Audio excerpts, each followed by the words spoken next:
C'est des assises qui étaient attendues.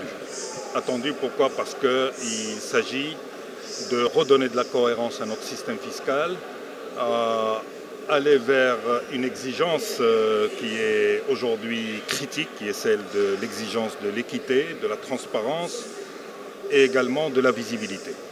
Je pense que la CGM, en tant que secteur privé, avant les assises et pendant la préparation des assises, s'est énormément impliqué à mobiliser toutes ces fédérations, ces régions, ces experts. Elle a fait partie du conseil scientifique, elle a participé aux différents ateliers thématiques. Et nous avons apporté notre contribution avec notre vision. Le secteur privé est important pour l'économie nationale.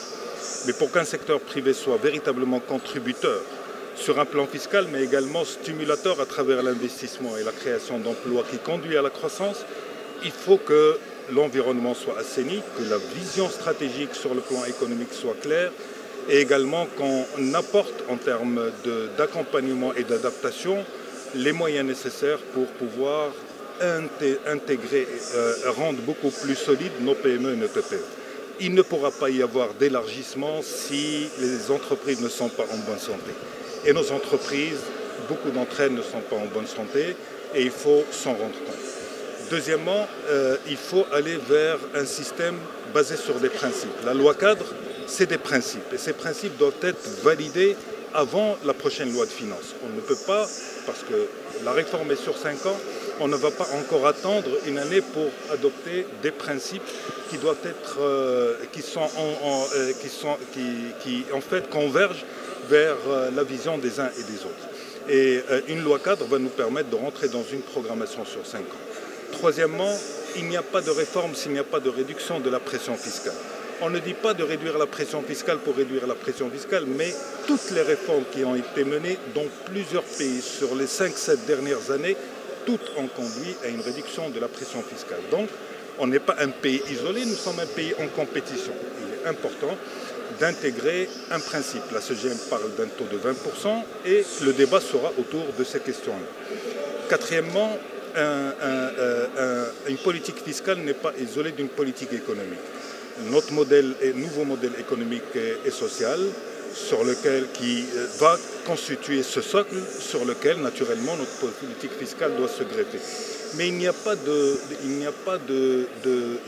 solution ou d'ambition si on ne simplifie pas, si on ne clarifie pas, si on ne va pas vers l'équité exigée. Pas uniquement par les opérateurs économiques, mais par toute la société.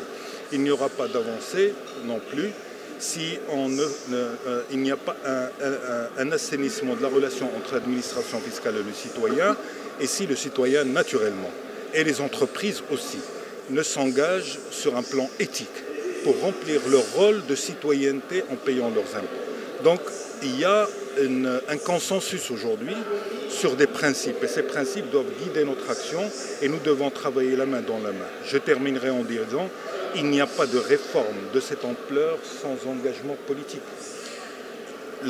C'est des réformes d'État, c'est des réformes qui sont menées au niveau du pays. Et donc nécessairement ces réformes doivent être portées par les politiques et par naturellement le gouvernement. Et j'ai beaucoup insisté sur cela parce qu'il ne faut pas, quand on engage des réformes et des réformes qui vont dans le sens du bien-être de la société et des acteurs de la société, reculer à chaque fois à la moindre difficulté. Il faut assumer ses responsabilités. J'appelle tout le monde à assumer ses responsabilités comme j'appelle le gouvernement à finaliser et faire adopter la loi cadre de programmation avant la présentation de la loi de finances.